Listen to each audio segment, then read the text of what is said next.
कि मैं ये भी जानता हूं कि जिस दिन मैं पस्त हो जाऊंगा तो तुम्हारे जुल्म के रथ का चक्कर रोकने वाला कोई दूसरा नहीं रह जाएगा। बगलिए में चुनाव भई पिछली बार, चंदौली में जीता तो 8,000 से हरा दे चौहान को बेईमानी से। तो आज बगलिए में बलिया में चुनाव भई, जीत गया था वो सनातन पाड़े, उसको 8,000 वोट से बेईमानी से हरा दिए। तो आज बगलिए में मछली शहर 180 वोट से कीराम को हरा दिए बेईमानी से।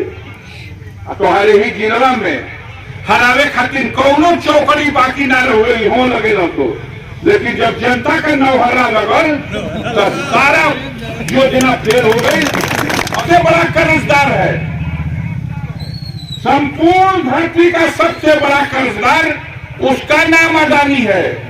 और भारत का अखबार और टीवी लिखता है कि दुनिया का सबसे बड़ा पूंजीपति अडानी है। कुछ नहीं उसके पास है, वो सब देश की जनता का वो कमाई का पैसा जो बैंकों में है वही ले रहा है, और उसी पैसा को खाता में तो बड़ी अमीर बात।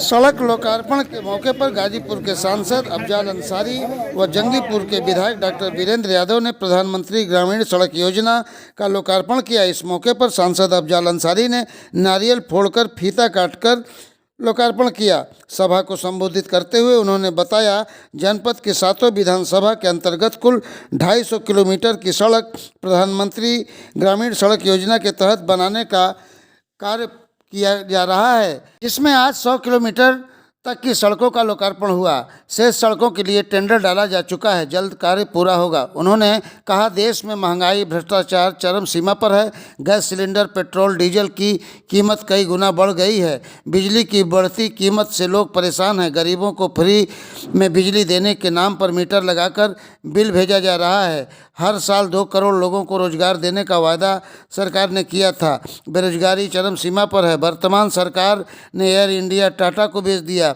कुछ ट्रेनों को प्राइवेट हाथों में बेच दिया। लखनऊ, गुवाहाटी तथा केरल के एयरपोर्ट भी प्राइवेट हाथों में बेच दिया गया। बिजली भी प्राइवेट करने पर सरकार काम कर रही है। आखिर बचेगा क्या? भाजपा सरकार पर तंज कसते हुए योगी जी पर चुटकी लेते हुए उन्होंने कहा कि चुनाव से पहले सबसे ज़्यादा बुलडोजर गाजीपुर में चला था, फिर भी जनता ने योगी जी को प्रणाम दिया। वह सबके सामने है। सपा के साथ होने की बात पर बोले कि 2019 में सपा बसपा गठबंधन पर चुनाव लड़ा था, इसलिए लोगों का साथ है। 2024 में जनता कहेगी तो चुनाव लड़ूंगा, नहीं तो रिटायरमेंट ले लूँगा। अभी बीजेपी कैंडिडेट की तलाश कर रही है। आइए सुनाते हैं उन्होंने क्या कहा।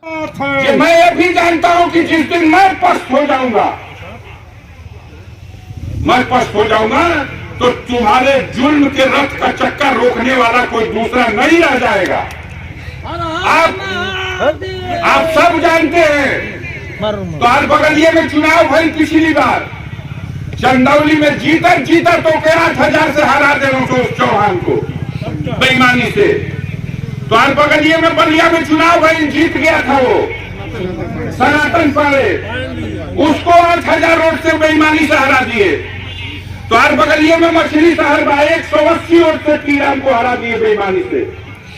तो हारे ही जिला में हरावे खातिर कौनो चौकड़ी बाकी ना रहे हो लगे तो, लेकिन जब जनता का नौहरा लगल तो सारा योजना फेल हो गई और जनता गट के खड़ी हो गई। क्षमता ना रही तरी हो हार गई लगती।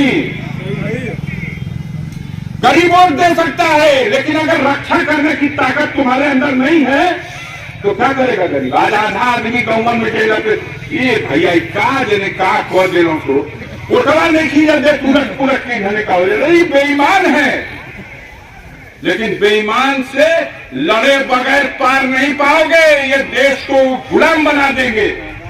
अंग्रेज नहीं है तो अब गुलामी करे।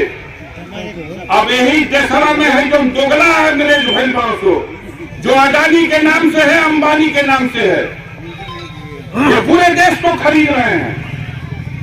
एक सत्य आपको बता के जाना चाहता हूं, नोट कर लीजिएगा। दुनिया में ऐसा चमत्कार नहीं होगा।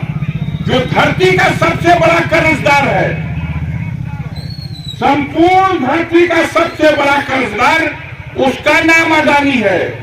और भारत का अखबार और टीवी लिखता है कि दुनिया का सबसे बड़ा पूंजीपति अडानी है। कुछ नहीं उसके पास है, वो सब देश की जनता का वो कमाई का पैसा जो बैंकों में है वही ले रहा है, और उसी पैसा को ओकरा खाता में तो बड़ी अमीर बात।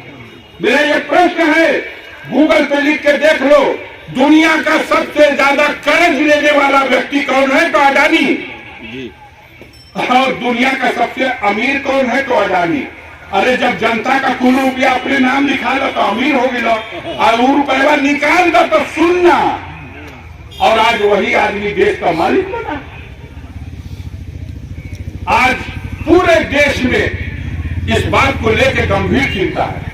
मैं अंतिम बात कह करके अपनी बात खत्म करना चाहता हूँ। उत्तर प्रदेश के मुख्यमंत्री योगी आदित्यनाथ मुंबई के दो दिवसीय दौरे पहुंचे हैं और उन्होंने मीडिया से बात करते हुए बुलडोजर को शांति का प्रतीक बताया है। क्या कहेंगे आप कुछ? देखिए, एक तो बम्बई, और बम्बई की सड़कों पे हमने भी, आप लोगों ने छापा है कि उनका रोड शो होगा। तो बम्बई है और फिल्म जगत के लिए पहचानी जाती है, तो वहाँ रोड शो होता रहता है। अब पता नहीं ये रोड शो किस मकसद और किस उद्देश्य से है।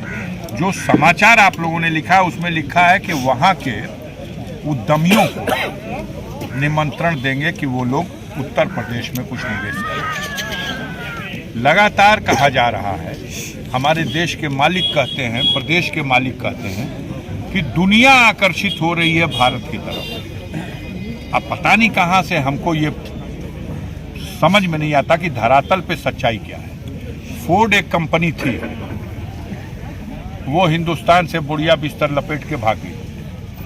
भाग जाने वाला इतिहास तो मैं देख रहा हूँ, आने वाला कोई हो तो बता दीजिए। उन्होंने कहा है कि पत्रकार वार्ता के दौरान कि बुलडोजर को शांति का प्रतीक बताया उन्होंने। गाजीपुर बुलडोजर का प्रतीक विधानसभा में देले बा। विधानसभा से पहले सबसे बेसी बुलडोजर गाजीपुर चलल।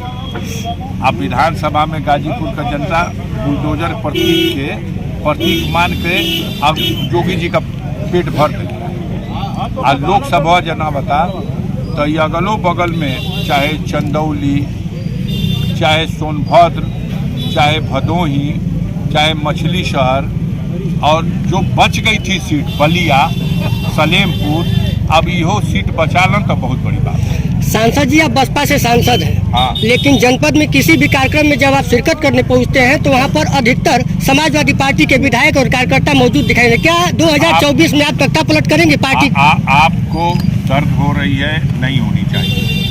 मैं 2019 का चुनाव गठबंधन के उम्मीदवार की हैसियत से लड़ा था। सपा और बसपा दोनों कार्यकर्ताओं ने, नेताओं ने, सबने हमको उसमें लड़ाई। सिंबल मेरा बसपा का था।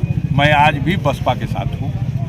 अब इसकी चिंता में कई लोग मारे जा रहे हैं, आप भी और बड़े बड़े जिले के नेता भी, कि आखिर ये कहाँ रहेंगे और क्या करेंगे। हमारे लिए सबसे बड़ी जनता है, और जनता जैसा चाहेगी और जनता की इच्छा होगी तो लड़ूंगा, और नहीं कहेगी कि अब बूढ़ हो गए रिटायर हो जा, केहू और तैयार बा वो लड़िया लड़े खातिर, तो बड़े प्रेम से रिटायर हो जाऊंगा। अभी हौसला है एक चुनाव लड़ने का, अगर जनता इजाज़त देगी तो निश्चित रूप से चुनाव लड़ूंगा। और इतना पहले तो तू हमके यह बता दो कि क्यों पार्टी का कैंडिडेट तोहरा पास घोषित होके तो के बता दे के भाजपा का हके बता दो। लड़िया मनोज सिन्हा होकर जानकारी। गौरतलब है कि राजनीति करना इतना आसान नहीं। तमाम मुश्किलों के बावजूद जनता के दर्द और आवाज के साथ सांसद अफजाल अंसारी का हौसला पस्त नहीं है। लोकसभा 2024 में जनता बोलेगी तो ठोकूंगा ताल, वरना ले लूंगा संन्यास। वैसे कोई टक्कर में नहीं दिखता, आगे राम जाने। अखिलेश यादव, न्यूज़ टुडे 24 बने रहें ऐसी ही ताज़ा खबरों के लिए। नमस्कार।